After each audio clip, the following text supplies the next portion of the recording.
ಮದ್ದೂರು ಪಟ್ಟಣದ ಪುರಾಣ ಪ್ರಸಿದ್ಧ ಶ್ರೀ ಹೊಳೆಹಾಂಜನೇಯ ಸ್ವಾಮಿ ದೇಗುಲದಲ್ಲಿ ಮಾಜಿ ಸಚಿವ ಡಿಸಿ ತಮ್ಮಣ್ಣ ಅವರ ಹುಟ್ಟುಹಬ್ಬವನ್ನು ಸಡಗರ ಸಂಭ್ರಮದಿಂದ ಆಚರಿಸಲಾಯಿತು. ಹುಟ್ಟುಹಬ್ಬದ ಅಂಗವಾಗಿ ದೇಗುಲದಲ್ಲಿ ವಿಶೇಷ ಪೂಜಾ ಕಾರ್ಯಕ್ರಮಗಳು ಹಮ್ಮಿಕೊಂಡು ಭಕ್ತಾದಿಗಳಿಗೆ ಸಿಹಿ ಮತ್ತು ಪ್ರಸಾದ ವಿತರಿಸಲಾಯಿತು. ಅಭಿನಂದನೆ ಸ್ವೀಕರಿಸಿ ಮಾತನಾಡಿದ ಮಾಜಿ ಸಚಿವ ಡಿಸಿ ತಮ್ಮಣ್ಣ ಅವರು, ಕ್ಷೇತ್ರದ ಜನರು ನನ್ನ ಮೇಲೆ ಇಟ್ಟಿರುವ ಪ್ರೀತಿ ವಿಶ್ವಾಸಕ್ಕೆ ನಾನು ಸದಾ ಋಣಿಯಾಗಿದ್ದು ಜನರ ಒಳಿತಿಗಾಗಿ ಸದಾ ಶ್ರಮಿಸುವುದಾಗಿ ತಿಳಿಸಿದರು. ಇನ್ನು ಜೆಡಿಎಸ್ ತಾಲೂಕು ಅಧ್ಯಕ್ಷ ಚಿಕ್ತಿಮೇಗೌಡ, ಕಾರ್ಯಾಧ್ಯಕ್ಷ ಮಾದನಾಯಕನಹಳ್ಳಿ ರಾಜಣ್ಣ, ಮಹಿಳಾ ಘಟಕದ ತಾಲೂಕು ಅಧ್ಯಕ್ಷೆ ದಿವ್ಯಾ ರಾಮಚಂದ್ರ ಶೆಟ್ಟಿ, ನಗರಸಭಾ ಸ್ಥಾಯಿ ಸಮಿತಿ ಮಾಜಿ ಅಧ್ಯಕ್ಷ ಎಸ್ ಮಹೇಶ್, ಮುಖಂಡರಾದ ಕುಂದನಕುಪ್ಪೆ ಕುಮಾರ್, ಕೆಂಗಲ್ ಗೌಡ, ಅರವಿಂದ್, ಬಸವರಾಜು, ಮಹೇಂದ್ರ, ರೂಪಾ, ಸುರೇಶ್, ಅರ್ಜುನ್, ರಾಕಿ, ಸತೀಶ್, ಕೃಷ್ಣ, ಪುಟ್ಟಸ್ವಾಮಿ ಸೇರಿದಂತೆ ಈ ಸಂದರ್ಭದಲ್ಲಿ ಹಲವರಿದ್ದರು. ಹಾಗೆಯೇ ಭಾರತೀನಗರದ ರಂಗೋಲಿ ಮಳಿಗೆಯಲ್ಲಿ ಜೆಡಿಎಸ್ ಮುಖಂಡ ಲೋಕೇಶ್ ಮತ್ತು ರವಿ ಅವರು ಡಿಸಿ ತಮ್ಮಣ್ಣ ಅವರನ್ನು ಮಳಿಗೆಗೆ ಕರೆಸಿ ಅಭಿನಂದಿಸಿ ಗೌರವಿಸಿದರು.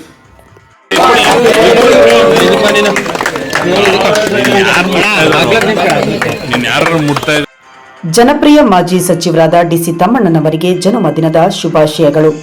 ಶುಭ ಕೋರುವವರು ಶ್ರೀ ಎಸ್ ಮಹೇಶ್, ಮದ್ದೂರು ನಗರಸಭೆ ಸ್ಥಾಯಿ ಸಮಿತಿ ಮಾಜಿ ಅಧ್ಯಕ್ಷರು, ಚನ್ನೇಗೌಡನ ದೊಡ್ಡಿ.